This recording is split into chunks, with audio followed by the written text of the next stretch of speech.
Hello, everyone. I hope you all are well. I am coming today with more information. I have been sitting in and listening in and taking part of some surveys lately. So I wanted to come and share my findings with you.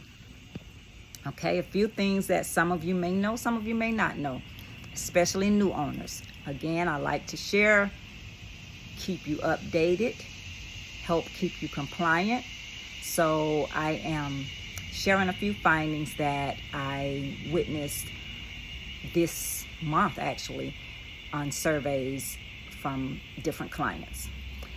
So one thing that I wanted to share with you that some of you may not know, on your service delivery forms, if you have service delivery forms that are paper, you need to have your nurse sign off on them.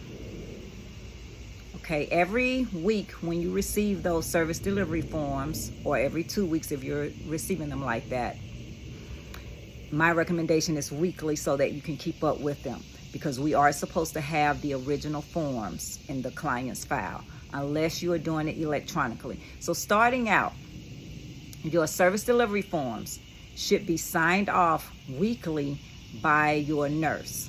Why? Because the nurse needs to compare the service delivery form skills that your caregiver has checked off on against the service plan. They need to make sure that no services are being given that were not signed up for, that were not approved, so that were in that service plan. Okay, so each week the RN must sign off on your service delivery form. Now, you'll probably reach out and ask, or you'll probably think, well, can the LPN do it? Or I'm an LPN, can I do it? Remember, anything that the LPN does still needs to be signed off on by the RN, okay? So, yes, an LPN can review them initially, but the RN must sign off from the LPN, okay? So I wanted to share that. Now, the only difference is if they are companion sitter cases. Companion sitter cases, the administrator, yes, you can sign off on that if you are not a nurse. But the nurses that are owners, business owners, and administrators and such, you can sign off on your service delivery forms, yes, because you are your agency's nurse. But if you're an LPN and you're wanting to sign off and that just be that, no, you can sign off and then, have your RN sign off at some point. But only administrators who are non-medical, non-nurses, staff or nurse or higher degree, they must only sign off on your, I'm sorry, losing my train of thought there, on your companion sitter service delivery forms, okay? So we have that part, okay? Are you completing your monthly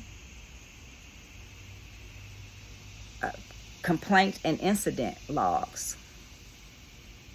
Monthly complaint and incident logs. These must be two separate logs, and I've mentioned this before.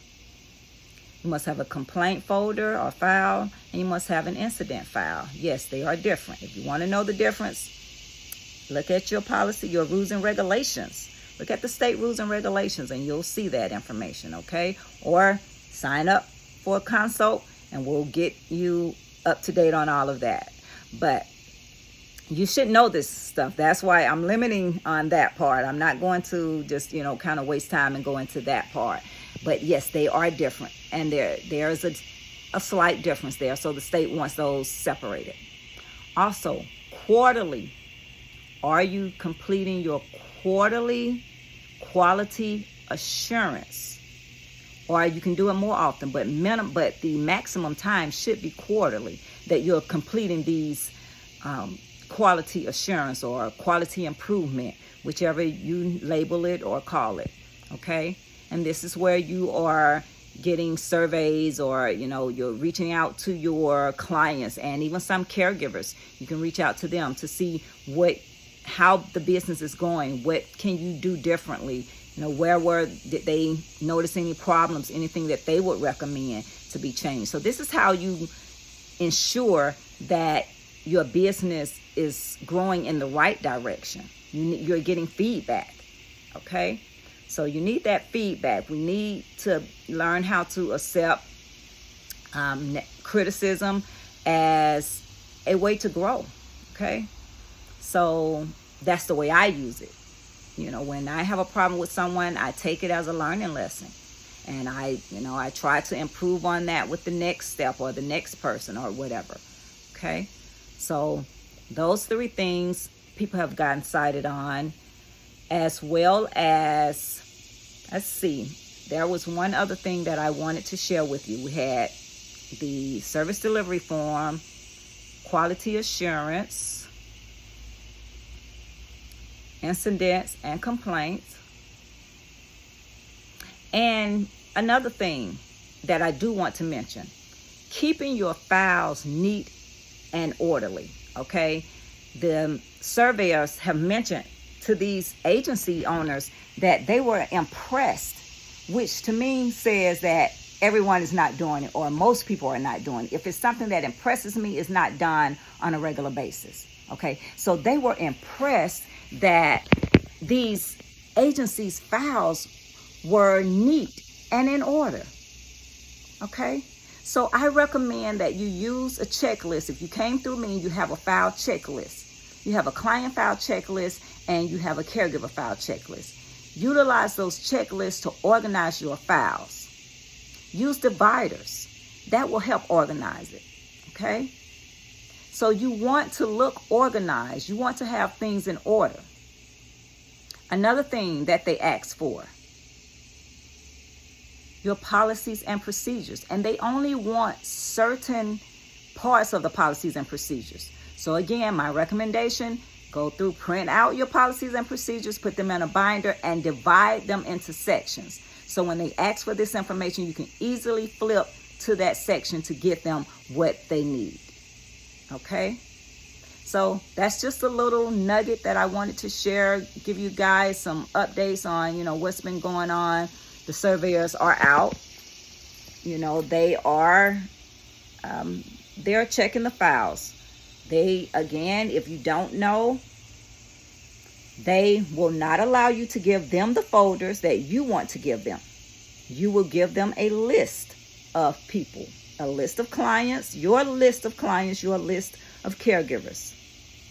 They will tell you from the list whose file they want. So don't think you can pass them those good files, and try to hide the other ones, because that may or may not work for you. Okay? Just remember I told you that. And when you get into all of that, like I tell people, you get into trying to hide files and this and that. Okay, you hide that caregiver file because her CPR or first aid TB test is not up to date. But then you put that client file out there and they choose that particular client file. And that caregiver has been servicing them because, mind you have to have the service delivery form, right? So that's how they know who services that client. Well, let's say they ask for that caregiver file. Then what? Okay? So let's not try to cover up the problems. So let's just prevent the problems. And with that being said, I want to take you to TB tests. Some of you may not know this. If caregivers or staff are coming to you with chest x-ray, and this is very common, they have chest x-ray. And they've had that chest x-ray. This is 2023. They had that chest x-ray in 2021. And they bring you that report. They need to bring you first of all, you need a symptoms checklist. Okay?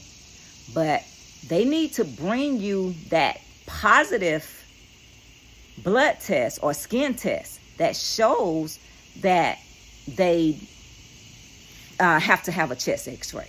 Okay? This is what I got from a surveyor.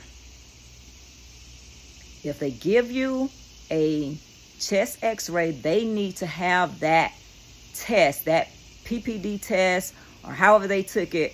They need to have that test to show that they tested positive. And that's what required. the chest x-ray, and then the symptoms checklist annually. Okay, I hope that's clear. If you have any questions on it, again, sign up for a consultation and reach out to me.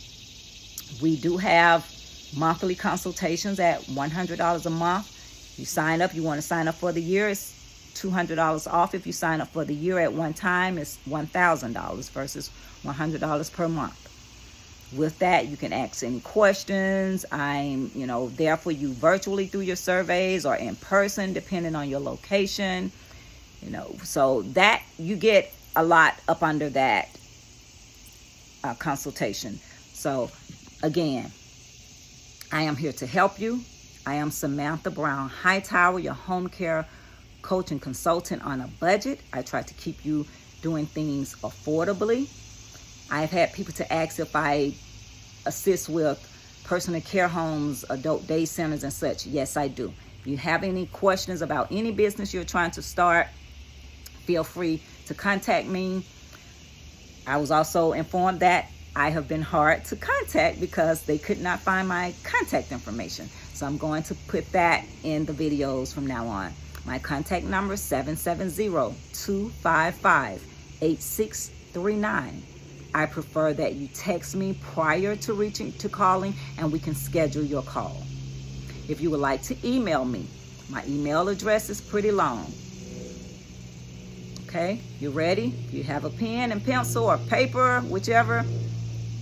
The email address is A as in Apple, H as in Henry, the number 4, C as in cat, .director, DIRECTOR, at high, HIGHHOPE, LLC. That's AH4C.director at highhopellc.com. Okay? Check out my website if you want to look at any prices or anything like that, or any of the services that we offer. Most of them are listed on the website, and the website is Anointed Hands, the number 4 Caring. Okay, Anointed Hands 4 Caring with the number 4. Okay, hope this helps somebody. Hope it helps someone to kind of understand how to move forward with their business, how to be compliant, or I hope it influences somebody to go ahead and start that business. It's not that bad. It's not hard at all. This business, it seems to be a lot to it, but it is pretty simple. Once you get the understanding, once you have the guidance, and a lot of people, they get the information, they get that training once, and they don't need anything else from there. Because I try to break it down in a manner where it is understandable. I break down your policies and procedures. I break down your forms, how to use them, when to use them, where to use them. Okay? So again, if you have any questions or concerns, feel free to reach out to me. I am here to help you, and I wish you much success. Until next time, bye-bye.